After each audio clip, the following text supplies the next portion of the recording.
conversation around Joburg water and water shedding.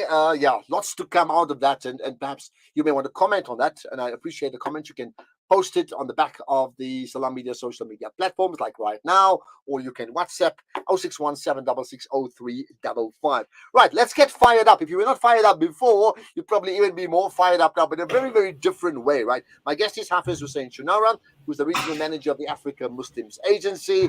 And as always, we talk about getting fired up just about every day in the month of Ramadan. What are you going to talk about today? Salaam alaikum, Hafiz Hussain. Wa alaikum salam wa rahmatullahi wa barakatuh. Brother Ashraf, I pray that you well. Today the topic is happy is he who avoids arguments. And especially in the month of Ramadan.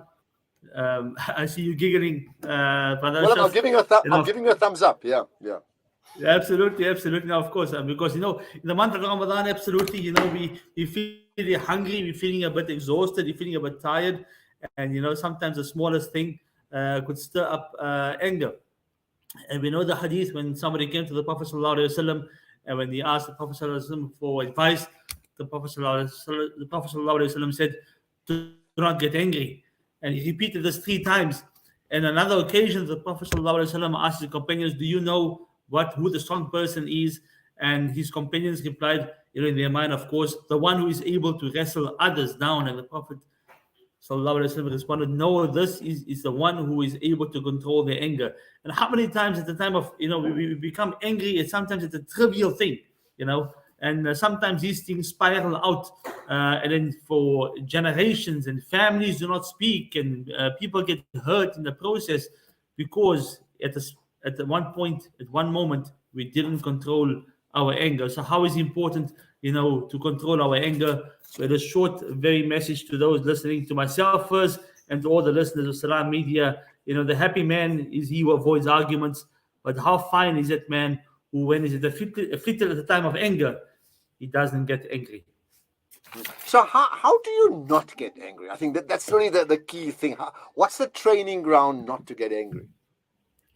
I think that again, taking guidance from the greatest creation, the Prophet ﷺ, when you're angry, to cool down. If you're standing, sit. If you sit, lie down. And there's wisdom in that. Just to take a second before responding. I've been in that position many times where I've responded only to down the line regret, go back and apologize because what I said, what I did at that moment was not the right thing.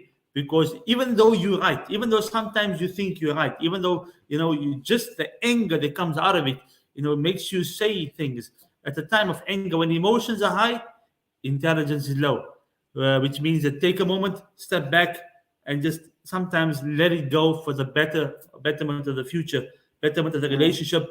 And in today's world, Brother Ashraf, many of us put stuff on social media, Twitter, Instagram. We post things sometimes out of context. Sometimes we say things and there's no emotion. We put things on WhatsApp groups. There's no emotion. There's no feeling. You're just typing words out, and it hurts people. And deleting it afterward doesn't rectify it because the person who's heard it, who's seen it, who's seen what's posted is hurt. We easily vent. We type in caps. So things we've got to be aware about more in today's world, because in social media we're not seeing the impact of our words when we put it out. Absolutely. But I'll tell you what, I mean, in terms of your position as a key member of the African Muslims Agency, both being local but then also traveling, because your team travels, so you have to communicate with them extensively if you're not even physically there. I would think, and there's different cultures you're dealing with, right, and norms, it must be incredibly challenging keeping the glue together, right? So maybe as we wrap up, are you able to share perhaps an example of two, if you can, right, how you've been able to avoid being angry, even though the circumstances, almost for many people warrant like, okay, you can be angry with this, and what have you done? Good question, Brother Ashraf. And of course, you can put many aspects and situations and scenarios to that. When you're in the field, you're dealing again with different cultures, a different way of doing things. If you're in the field of in Malawi, inshallah, I'll be there next week again. Inshallah, Allah take us again and again to serve His creation. And when you're there, you got to understand the language of the land, so to speak. You cannot come in and impose your way. You cannot come in and impose. You have to understand the culture. You have to understand the way things are done very differently. That's the first thing. Whether you're dealing with your teams, whether you're dealing with people that you are serving, you cannot be authoritative in saying, stand here, fetch that. Especially people who are receiving. You have to. People are coming from a point of hunger. Let me give you. You bring up a point that happened recently. It reminds me of something happened a few days ago. One of our trucks in Mozambique. Hamna, we say many trucks across the villages in Mozambique. Just a few days ago, one of our trucks traveling across the north of Mozambique was raided. People emptied the truck. Now, what do you do at that point in time? Do you get angry? Do you beat up the people? No, they're starving. They're coming from a point of starvation. They are hungry. They are literally haven't seen food in days, if not months. They see the truck come with food. They empty the truck.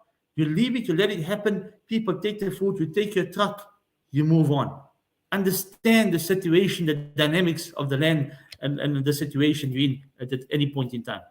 But bottom line, always look at the big picture. If you know the big picture, and the small details will matter much less. But very good advice, and I need to take your advice. Absolutely.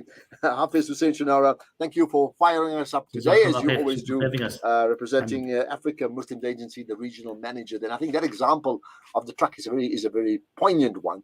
That whatever you can't say it's okay for people to sort of steal and vandalize a truck and raid it. But you have to also put that in the context of absolute. What does absolute starvation and poverty mean?